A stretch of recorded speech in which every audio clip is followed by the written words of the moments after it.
3 बार ओम नमः शिवाय का उच्चारण करें।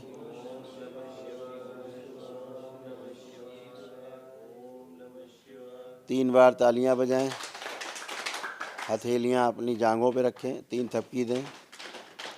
आपस में रख लें दोनों हथेली, अपने अपने नेत्रों पे रखें। ऐसे 3 बार करके और धीरे धीरे अपने अपने नेत्र खोल लेंगे। सभी लोग प्रेम से बोलिए सद्गुरुदेव भगवान की। आप सभी के संकल्प पूर्ण हुए, कोई भी संकल्प आपका शेष नहीं। इस समय बेंगलोर से, कर्नाटक के इस प्रमुख जिले बेंगलोर से आपको संकल्प करा रहे थे। जो भी आप संकल्प कर रहे थे,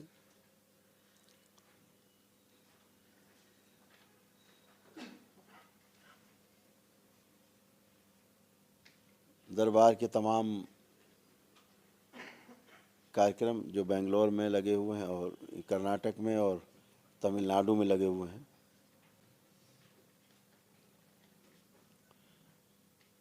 वहाँ पर यात्राएं हैं और धार्मिक कार्यक्रम हैं, धार्मिक आयोजन हैं। जैसे आज बेंगलोर में भी वीर हनुमान के मंदिर में, मारुति नंदन के मंदिर में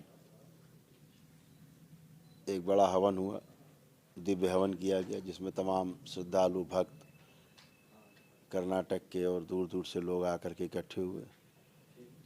दरबार की शक्ति खुली हुई है कि जब भी बाहर जा कर के इस तरह से दिव्य हवन होंगे या कथाएं होंगी, कथाओं में लोग उपस्थित होंगे और उस कथा के पश्चात वहाँ दिव्य हवन होगा। जो लोग हाजिरी वहाँ लगा रहे होंगे दरबार में, उन सभी के कष्ट उनकी उपस्थिति मात्र से नष्ट होंगे। ऐसा ही हुआ भी, उसकी शुरुआत आज से कर दी गई है और वहाँ पर उपस्थित सभी लोगों को लाभ हुआ ईश्वरी कृपा से। और ये सब निःशुल्क, किसी प्रकार का कोई शुल्क रखे बगैर ये सभी कुछ बिल्कुल निःशुल्क किया गया। यहाँ पर जो आयोजक हैं अरुण जी हैं, अशोक जी हैं और भी उनके सब साथी सहयोगी हैं, उन लोगों ने मिलकर के एक बड़ी टीम ने, सब जो संकट सेना के कार्यकर्ता हैं और दरबार के भक्त हैं, बाबा के शिष्य हैं, उन सब ने मिलकर के इस आयोजन को किया। भंडारा भी बाद में हुआ। तो ये सब आयोजन किया गया और सब निःशुल्क किया गया, जनमानस के स्वास्थ्य को ध्यान में रखते हुए। तमाम रोगी लोग आए और वो सभी स्वस्थ हुए।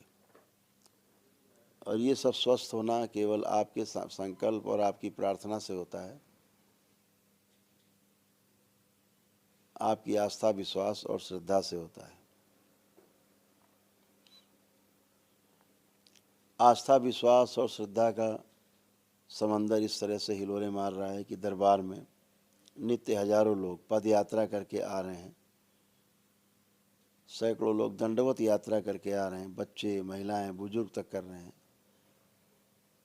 और दरबार की शक्ति खुली है कि संकल्प करके यात्रा शुरू करते हैं, पद यात्रा या दंडवत यात्रा, दरबार पहुंचते हैं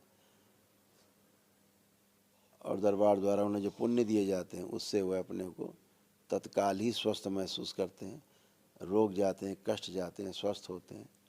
अपने परिवार के लिए संकल्प करते हैं तो परिवार के लोग भी उनके संकल्प में जुड़ते हैं और वह भी स्वस्थ होते हैं। तो यह आपकी आस्था, विश्वास और श्रद्धा के कारण सब हो रहा है। यह वैदिक प्रक्रिया का हिस्सा है। यह एक वैदिक विधि है जो हमारे ऋषि मुनियों द्वारा दी गई, हमारे ऋषि मुनियों द्वारा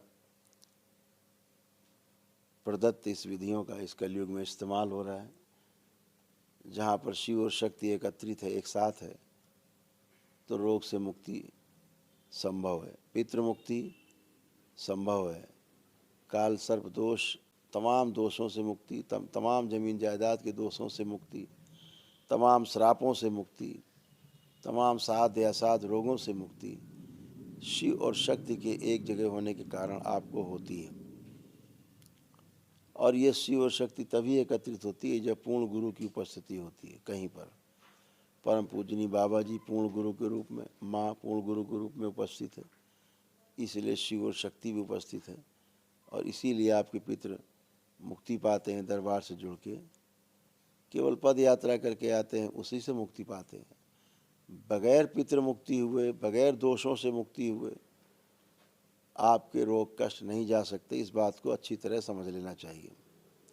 आप इसीलिए स्वस्थ होकर बैठे हैं कि रोग और दोष आपके नष्ट हुए हैं, तमाम पितृ दोष नष्ट हुए हैं, गंदगी गई है, तो सब अच्छे अच्छे हैं।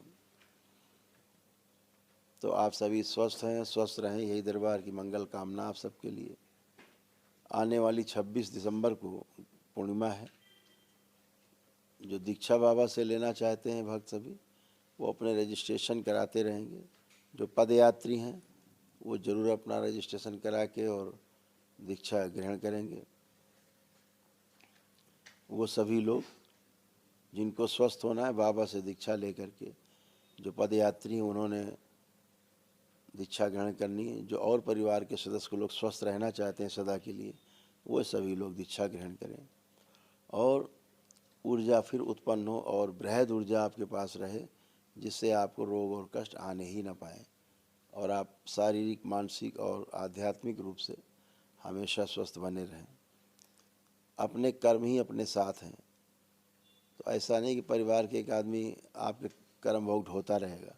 ये तो वही हालत हो गई कि पितर लदे हुए उनके कर्म भोग आप ढो रहे हैं, आपके कट ही नहीं रहे, पितरों के भोग काटने में लगे हैं। तो ऐसे एक व्यक्ति सबके भोग काटता रहे, ऐसा ठीक नहीं। सभी लोग अपना अपना अलग अलग दीक्षा ले करके और दीक्षित होकर के अपना दरबार से जुड़ करके, बाबा से जुड़ करके और मंत्र जाप आदि राम जो नाम जप दिया जाता है वो करके और स्वस्थ बने रहें। तो सभी लोग अपने अपने रजिस्ट्रेशन कराते जाएंगे। ऑनलाइन भी होते हैं रजिस्ट्रेशन, या 26 तारीख को, 26 दिसंबर को ये ध्यान रखें कि किसी भी सूरत में 12 बजे के पहले पहले पहुंच जाएं, ताकि आपको जो हवन की जो किट है, जो आपका रजिस्ट्रेशन हो जाए, फिर आपको जो निःशुल्क एक सिद्ध हवन होता है, सिद्धि होता है, सिद्धि के लिए हवन होता है, शुद्धि के लिए, वो आपको मिल सके, स्लिप मिल सके और उसमें शामिल हो सके। आप इस बात का विशेष ध्यान रखिएगा। तो आप सभी लोग घर की शुद्धि के लिए भी अपना दरबार से एक सिद्ध हवन मंगाया और अपने घर में किया।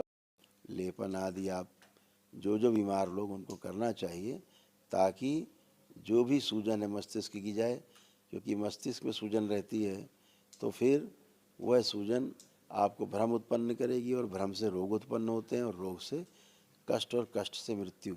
यही सीक्वेंस है। तो इसको ध्यान रखना है, इससे बचना है। तो लेपन आदि अपना कंटिन्यू जारी रखना है। तो आप सभी लोगों ने संकल्प किए। आप सबको बहुत बहुत शुभकामनाएं। आप सभी स्वस्थ रहें और मस्त रहें। दरबार की ओर से, बाबा माँ की ओर से बहुत बहुत प्रेम, बहुत आशीर्वाद। आप और आपका परिवार स्वस्थ रहे, सुखी रहे और संपन्न रहे। बेंगलोर से प्रत्येक दिन आपको लाइव मिलते रहता है कार्यक्रम। जो दरबार में वनडे हवन कर रहे हैं उनको यहाँ से ट्रीटमेंट करते ही रहते हैं, ऑनलाइन चलते ही रहता है। तो सभी लोग अपने अपने अनुसार अपना कार्यक्रम तय करेंगे। आप सभी लोगों को बहुत नमः शिवाय।